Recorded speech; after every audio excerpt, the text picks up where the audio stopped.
Česká noc, tmavá noc krásna je.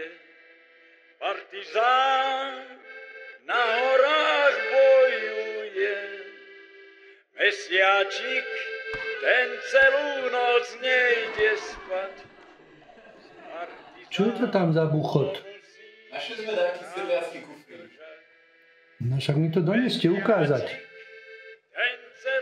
Á, detko.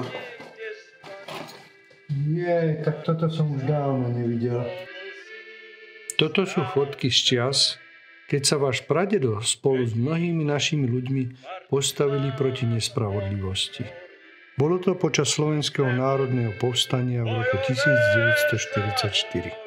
Vtedy sa mnohé slovenské jednotky postavili proti nacistickým okupantom a vláde Jozefa Tisa. Bolo to ťažké obdobie, plné boja a odvahy, ktoré navždy zmenilo našu krajinu. Slováci, poďte všetci